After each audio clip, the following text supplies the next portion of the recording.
नमस्कार, स्वागत है आपका मौसम तक चैनल पर। मैं हूं देवेंद्र त्रिपाठी और अगले 24 घंटों के दौरान यानी 25 जनवरी को समग्र भारत में मौसम कैसा रहेगा, आइए जानते हैं नेशनल वेदर बुलेटिन में। और दोस्तों, जैसा कि आप जानते हैं, उत्तर भारत के भागों पर आने वाले समय में कई पश्चिमी विक्षोभ आएंगे, ऐसे संकेत मिल रहे हैं और इसी उम्मीद में आप लगातार मौसम की खबरों पर नजर बनाए हुए हैं। तो सबसे पहले मैं आपको बता दूं कि अगला जो WD आने वाला है वो 25, जिस दिन की बात मैं इस वीडियो में करूंगा उसी दिन पहुंचने वाला है उत्तर भारत के पहाड़ों पर। इसके बाद क्रम बना रहेगा और अनुमान यह है कि फरवरी के पहले सप्ताह तक पहाड़ों पर ठीक ठाक बर्फबारी होने की संभावनाएं बन रही हैं। और ये लंबे समय बाद न कहूं, बल्कि ये कह सकता हूं मैं कि 2023 और 24 का जो सर्दी का सीजन है, 23-24 इसलिए कि 2 महीने 1.5 महीने होते हैं पिछले साल के और 2 महीने 1.5 महीने अगले साल के होते हैं जिस सर्दी का सीजन होता है। तो ऐसे में नवंबर, दिसंबर और जनवरी का महीना बीतने को है और अब तक यहाँ पर बर्फबारी अच्छी नहीं हुई है, तो पहली अच्छी बर्फबारी हो सकती है। इसके अलावा उत्तर पश्चिमी उत्तर प्रदेश और महाराष्ट्र के विदर्भ पर, साथ ही साथ यहाँ पर अरब सागर में पूर्वी और मध्य भागों के ऊपर एक सर्कुलेशन बना हुआ है। इन सभी मौसमी सिस्टमों के बीच में कई राज्य लगातार घने कोहरे और भीषण शीतलहर की मार से परेशान हैं। कई राज्यों में स्थितियां बनी हुई हैं। अगले 24 घंटों के दौरान भी कई राज्यों पर इन ठंडी हवाओं का कहर और कोहरे का प्रभाव या प्रकोप लगातार जारी रहने वाला है। वजह यह है, प्रकोप शब्द का इस्तेमाल दोस्तों मैं इसलिए कर रहा हूं क्योंकि जहां पर महीने भर से धूप नहीं निकली है वहां पर फसलों और मवेशियों को नुकसान पहुंच रहा है। आम जनमानस को भी इससे बहुत फर्क पड़ता है, स्वास्थ्य पर असर पड़ता है और खासतौर पर बुजुर्गों और बच्चों पर इस तरह के मौसम का लगातार असर पड़ता है। तो ऐसे में स्वाभाविक है कि ये मार है, कोहरे की मार है, जो कि पंजाब से पटना तक कई राज्यों में, कई शहरों में लगातार बनी हुई है। आइए जानते हैं कैसा रहेगा 25 जनवरी को देश भर में मौसम का मिजाज।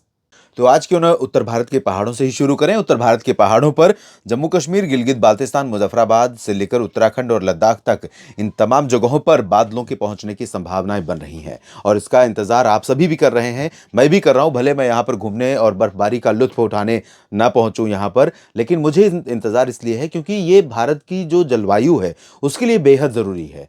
और ख़ासतौर पर पहाड़ी क्षेत्रों में कई सारी बस्तियां, कई सारे गांव या हैबिटेट्स हैं जहां पर लोग रहते हैं।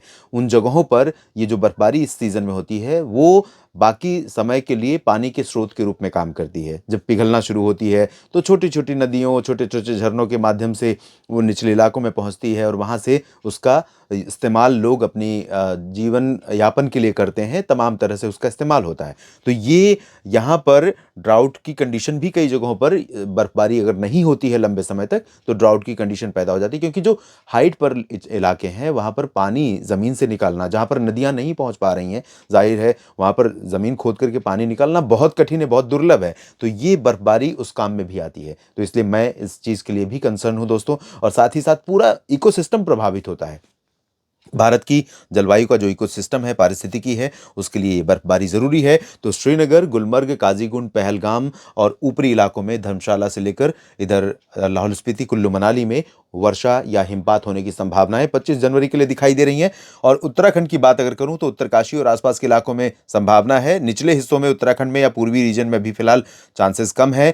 तो जम्मू, कटरा, उधमपुर, धर्मशाला, डलहौजी, ऊना, धर्मशाला के नीचे के जो हिस्से हैं, और शिमला, इधर देहरादून, ऋषिकेश, हरिद्वार, मसूरी, नैनीताल, पंतनगर, इन भागों में अधिकांश जगहों पर मध्यम से घना कोहरा सुबह छाया रह सकता है और धीरे धीरे कोहरा छंटेगा, धूप निकलेगी इन भागों में, लेकिन सुबह के समय धूप नहीं निकलेगी। पंजाब, हरियाणा, दिल्ली और उत्तर प्रदेश, राजस्थान की बात अब करते हैं, जहां पर कोहरे और सर्दी की मार लगातार बनी हुई है। और पिछले 24 घंटों में या आज दिन और रात के तापमान की बात अगर करूं तो सबसे कम तापमान मैदानी इलाकों में अंबाला, हरियाणा में रिकॉर्ड किया गया था। मैदानी हिस्सों की बात मैं कर रहा हूं। और सबसे कम न्यूनतम तापमान जो है, अधिकतम तापमान, वो भी मैदानी इलाकों में तमाम जगहों पर रिकॉर्ड किया गया था।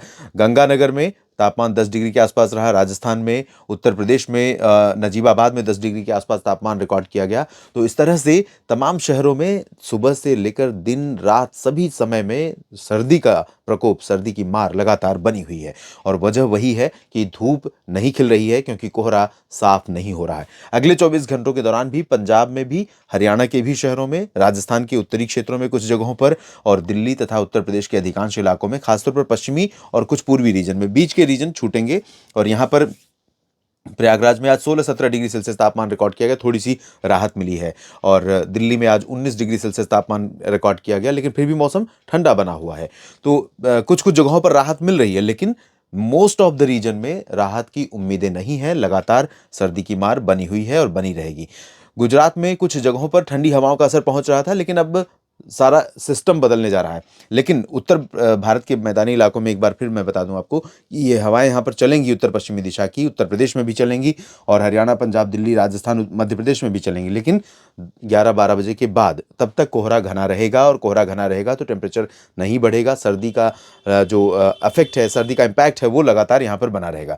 और यहाँ मध्य भारत में इन हवाओं की रफ्तार में थोड़ा ब्रेक लग जाएगी और यहाँ पर आर्द्रता पहुंचेगी कुछ इलाकों में गुजरात के ऊपर और मध्य प्रदेश के ऊपर, महाराष्ट्र के ऊपर। कुछ हिस्से ऐसे हो सकते हैं जहां पर छिटपुट बादल ऐसे आते जाते दिखाई दे जाएं, लेकिन उन बादलों से बारिश की संभावनाएं नहीं होती हैं, क्योंकि वो थंडर क्लाउड नहीं होते, उनमें थंडर स्टॉर्म नहीं होता, उसमें इतना चार्ज नहीं है कि वो बारिश दे सकें। वो हाई क्लाउड होते हैं, सिर्फ धूप को रोकते हैं, लेकिन बहुत ज़्यादा धूप रुकेगी नहीं, हालांकि धुंध बनी रहेगी। ओडिशा में बारिश की गतिविधियां कम हो जाएंगी, छत्तीसगढ़ में भी बारिश की गतिविधियां कम हो जाएंगी। और छत्तीसगढ़ से ध्यान आया मुझे कि आपको बता दूं कि छत्तीसगढ़, मध्य प्रदेश, उत्तर प्रदेश, बिहार और हरियाणा, इन 5 राज्यों के साप्ताहिक मौसम पूर्वानुमान को आज मैंने अपलोड किया है। इसके लिए मैं माफ़ी चाहूँगा। मंगलवार, सोमवार, इन 2 दिनों में 4 राज्यों का, एमपी, छत्तीसगढ़, यूपी, बिहार का नहीं कर पाया था, तो आज ही एक साथ सब डाला है न्यूज़ मीडिया मंच पर। लिंक सुबह वाले वीडियो के डिस्क्रिप्शन में डला हुआ है, तो आप देख सकते हैं। और यहाँ पर दक्षिणी जो ओडिशा का रीजन है, तटों से सटा हुआ, और उत्तरी तटीय आंध्र प्रदेश का रीजन है, यहाँ कुछ हिस्सों में बारिश हो सकती है। महाराष्ट्र में बारिश बिल्कुल नहीं होगी, ड्राई वेदर रहेगा, लेकिन कुछ बादल, जैसा कि मैंने कहा, दिख सकते हैं। टेम्परेचर थोड़ा सा बढ़ेंगे महाराष्ट्र में भी, गुजरात में भी, महाराष्ट्र, मध्य प्रदेश और छत्तीसगढ़ में भी, ओडिशा में भी तापमान में थोड़ी सी बढ़ोतरी होने की संभावनाएं दिख रही हैं। और दक्षिण भारत के क्षेत्रों में तेलंगाना तथा कर्नाटक का पूरा उत्तरी और दक्षिणी आंतरिक हिस्सा, तटीय रीजन, गोवा और ये आंध्र प्रदेश का रायलसीमा या दक्षिणी तटीय क्षेत्र, तमिलनाडु, इन सभी भागों में शुष्क मौसम बना रहेगा। केरल और लक्षद्वीप में थोड़ी बहुत वर्षा जरूर हो सकती है। इधर पूर्वी तथा पूर्वोत्तर भारत की का रुख करें तो यहाँ पर सिक्किम और उप हिमालय पश्चिम बंगाल के जो सीमावर्ती रीजन है, असम के उत्तरी क्षेत्र, अरुणाचल प्रदेश के कुछ हिस्से, इन भागों में कहीं कहीं पर हल्की वर्षा होने की संभावनाएं बन रही हैं, लेकिन बहुत ज़्यादा गतिविधि नहीं होगी। जबकि असम के आंतरिक इलाकों में, मेघालय, नागालैंड, मणिपुर, मिजोरम, त्रिपुरा में ड्राई वेदर के बीच में, मणिपुर और मिजोरम में कहीं कहीं पर कुछ बादल आ सकते हैं दक्षिणी रीजन में, और थोड़ी बहुत वर्षा भी यहाँ पर हो सकती है।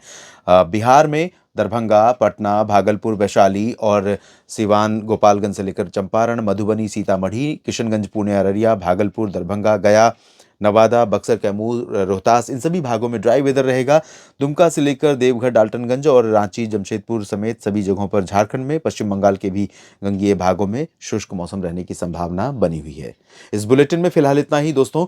लगातार आप मेरे साथ जुड़े रहिए मौसम तक चैनल और न्यूज़ मीडिया मंच के माध्यम से यूट्यूब पर। और मौसम की जानकारियां अगर आपके काम की लगती हैं, उपयोगी लगती हैं, तो वीडियो को लाइक और शेयर कीजिए। कमेंट बॉक्स में अपनी प्रतिक्रिया और अपने क्षेत्र के मौसम के बारे में ज़रूर लिखिए। और जैसा कि मैंने कहा, लाइक और शेयर करना ना भूलें। सब्सक्राइब नहीं किया है तो सबसे पहले उसी के लिए निवेदन करूँगा आप सभी से। धन्यवाद।